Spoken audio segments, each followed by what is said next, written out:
Hello, folks, and good morning to you all. It is 8:39. It is July the 1st, 2025. And it is roasting hot. It's already 33 degrees centigrade.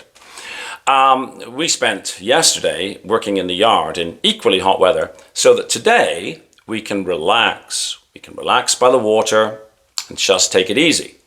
Well deserved. Especially as today is, of course, Canada Day. It is Canada's national holiday. It is Canada's birthday. And you might be asking, why aren't you wearing some patriotic clothing? Could you not have found a flag and a bunch of maple leaves and stuff like that? To that I will say, I am wearing patriotic clothing. Let me start with the shirt. 3540. That is meters. In yards, it's 3,871. And it represents the longest kill shots taken in Afghanistan by a Canadian soldier, beating a previous record, also set by a Canadian, Corporal Rob Furlong, a chap who incidentally I met when much of my life was taken up with ballistic tables, wind values, and reloading data. Very generous of his time, with his time. And that, of course, was merely the if you like, a point in time in Canada's long military history. Canada, of course, was crucial in World War II and in World War I. Canada took part, of course, in D-Day, Dieppe, the Battle of the Atlantic. And in World War I, the most famous and effective Canadian sniper was a chap called Francis Pegamagabo, who was actually one of Canada's Indigenous First Nations and represents the most decorated Indigenous Canadian in Canada's military history. So a long history.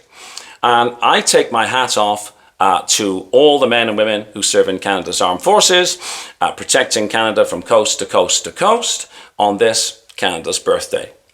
On the subject of taking my hat off, the hat I'm wearing is from the COS, one of Canada's many law enforcement agencies, armed law enforcement agencies, that provide public safety and law enforcement services right across this huge country, from busy urban areas like Toronto, Montreal, Vancouver, to the absolute wilderness in which I live.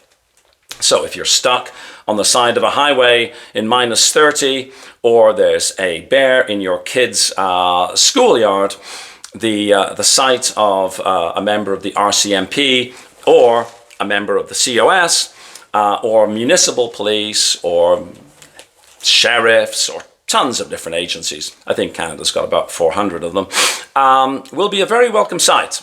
And it might make the difference between you going home to moan about policing or to freeze to death in your car or possibly have a bad interaction with some of Canada's apex predators.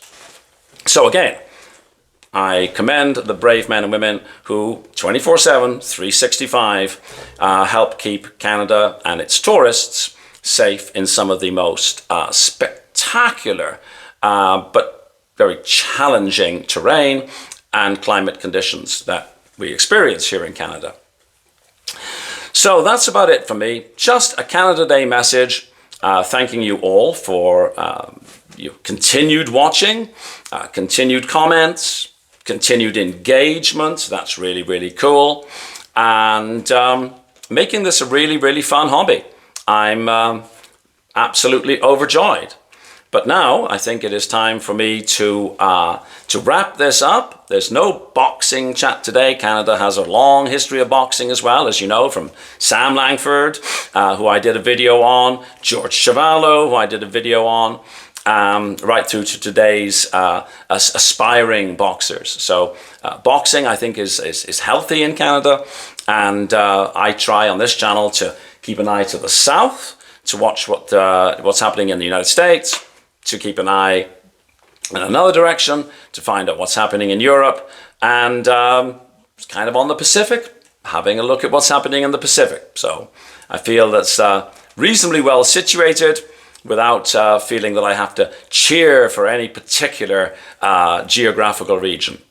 I'm hoping you're enjoying the channel. If you are, stick around. We've got some interesting stuff coming up this weekend, including, like I say, a new adventure on a different podcast from me, which should be fun. Anyhow, thank you so much. Enjoy your Canada Day if you're in Canada. If you're an American, get ready for the 4th of July long weekend. And if you're a Brit or anybody else in the world, if today isn't special, enjoy it anyway. What's the harm? Thanks for watching. Bye-bye.